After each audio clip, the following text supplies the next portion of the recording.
कोई धरती पर राम ऐसे ही नहीं बन गया। आप ग्रंथ पढ़ के देखिए, ये माताएं, तीनों माताएं अपने बच्चों को क्या पढ़ाती हैं। जब सूर्पणखा सामने चल करके आई थी, राम जी को मां कौशल्या की बात याद आई थी।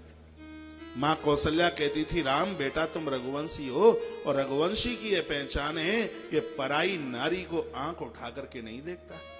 जिस समय सूर्पणखा सामने आई और कुछ ऐसी ही भाषा बोल रही थी, प्रभु श्री राम जी के माथे में वो शब्द चल रहा था और प्रभु राम जी ने बोला, क्योंकि माता ने कहा था, कौशल्या माता ने, बेटा रघुवंशियों की आन बान शान है, उससे उम्र में बड़ी है, वह उसकी मां है, बराबर की है, वह उसकी बहन है, उससे वह छोटी है तो यह उसकी बेटी है। यही बात भगवान प्रभु श्री राम जी ने सूर्पणखा के सामने बोली है। यह संस्कार किसका दिया हुआ था?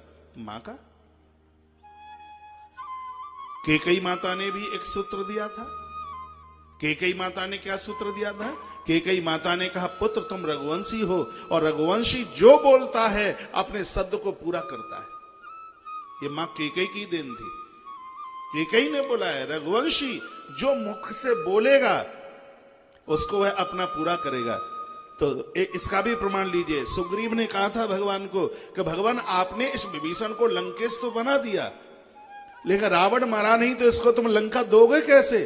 तो तुम्हारी बात झूठी नहीं हो जाएगी। तो उसी समय माता कैकेयी के शब्द याद थे भगवान प्रभु श्री राम जी को। मां कैकेयी माथे में घूम गई और क्या कहा प्रभु श्री राम ने, हम रघुवंशी मुंह से बोलकर उस बात को पूरा करते हैं। हमने विभीषण को लंकेश तो बोल दिया, रावण नहीं मरा, लंका नहीं तो अयोध्या सही भरत हमारा भाई है, विभीषण को ले जाकर गद्दी पर बिठाएंगे और हम चारों भाई इसके यहां दासत्व का काम करेंगे। ये प्रभु श्री राम जी के शब्द थे। ये संस्कार किसने दिए? माता कैकेयी ने। पुरुषों को धन कमाने से कहां फुर्सत है, और उनको अर्थ कमा के लाना पड़ेगा। इन बच्चों को संभालना आपका काम है। मां के दोष से बच्चे चरित्रहीन हो जाते हैं, संस्कारहीन हो जाते हैं, यदि माताओं का ध्यान नहीं होगा तो। बेटा शराब पीता है, पहली जिम्मेवारी आपकी बनती है, क्यों पीता है? जिन बच्चों ने मन मुताबिक विवाह किए हैं, ये दोष मां का। मुझे सुनने में आपको बहुत घृणा हो रही होगी, आपको दिक्कत हो रही होगी। क्यों? मेरी मां मेरे बाप से मुझे 9 से 10 महीने पहले जानती है। उतनी जानकारी मेरे पिता को नहीं है मेरे बारे में, जितनी जानकारी मेरे बारे में मेरी मां को है। मैं तो टांग भी पटकाता था मां के उदर में, तो उसको अनुभव होता था। मेरी चीख को वो सुनती थी। हमारे बारे में तो भगवान को भी उतना पता नहीं जितना कि मां को पता है।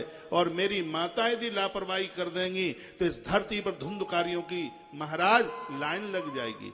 भ्रष्ट लोगों का जन्म होगा यदि माताओं की लापरवाही हो गई। तो मैं आपको निवेदन करना चाहूंगा, ये आपकी जिम्मेवारी है। ये 1990 के बाद में जन्म लेने वाली जो संतान है उसमें बहुत बड़ा बदलाव है, क्योंकि 1990 से वो दौर चल के आया है कि माताएं घर में कम रुकती हैं, पर्स डाल करके बाजार की मार्केटों में ज्यादा घूमती हैं। इसलिए 1990 के तत्पश्चात महाराज जन्म लेने वाली इस संतान को आप देखिए कितना बदलाव है। 1990 के पहले को, 80 से और पहले के लोगों को आप देखिए, बहुत बड़ा बदलाव। एक अच्छी संतान को, अच्छी फसल को जन्म देने के लिए धरती की विशेषता है। इसलिए तो केसर सब जगह नहीं होता, केसर कश्मीर में ही होता है, क्योंकि कश्मीर की भूमि में वो संस्कार है, वो चीज है जो केसर को जन्म देती है। महाराज जो मातृ शक्ति भी जिस साधना और संस्कार के साथ अपने जीवन का निर्वहन करती है, कश्मीर बनकर के केसर जैसी संतान को जन्म देती है। केसर को किलोमीटर दूर पर रखिए, उसकी खुशबू नहीं जाएगी। तो ये काम आपका है, आप ना करेंगे तो और कौन करेगा? फिर किसी और को आप दोष मत देना। मां के दोष से बच्चों के पास चरित्र नहीं रहता। आपको किसके बारे में नहीं पता? बेटी के बारे में आपको पता है, बेटे के बारे में आपको पता है। आप बकरती नहीं, आप बोलती नहीं है। वो तो बेचारा सुबह जाता है 9 बजे, रात को आता है 11 बजे। अब वो न जाए तो घर चले कैसे? आपको सब पता है। बेटी कितने बजे आती है, कितने बजे जाती है, बेटे के यार दोस्त कौन है, ये सब आपको पता है। आप तो भोले सीधे इतने, कभी वो आपकी नाक पकड़ लेंगे, कभी कान पकड़ लेंगे, अटक के मटक के सटक के लटक के आपके बात जो है वो ले जाएंगे। मैं पुनः निवेदन करना चाहूंगा, संभाल लो इस पीढ़ी को, नहीं तो इस देश को बहुत मोटे मोटे आंसुओं के साथ रोना पड़ेगा। पाश्चात्य लोग सुधर रहे हैं। आप वृंदावन में आइए, इस्कॉन मंदिर में आप पहुंचिए, वो अंग्रेज उनको देखिए, भगवत नाम कीर्तन करते हैं, लंबी चोटी होगी, धोती की कांच लगी हुई होगी, माथे पर चंदन तिलक होगा और कंठ में तुलसी होगी, लेकिन किसी दीवार के साथ में खड़े हुए तुम्हारे बच्चे खड़े होकर के बाथरूम कर रहे होंगे। संस्कारों पर ऐसा कुल्हाड़ा मारा है, बहुत बड़ी दिक्कत की बात हो गई। फिर दोष देंगे ये हो रहा है वो हो रहा है। आपसे अपनी संतान, नारद जी ने एक बात कही थी, जिस समय अनिरुद्ध का हरण हो गया था तो नारद जी ने भगवान कृष्ण को कहा, यदि तुमसे अपनी औलाद संभल ही नहीं रही थी तो इतने बच्चों को जन्म देना जरूरी था क्या? ये नारद जी के शब्द हैं भागवत जी में। नारद जी ने कहा यदि संतान संभलती नहीं तो जरूरत क्या थी फिर? मेरी बात को अनभिज्ञता में ना लेना।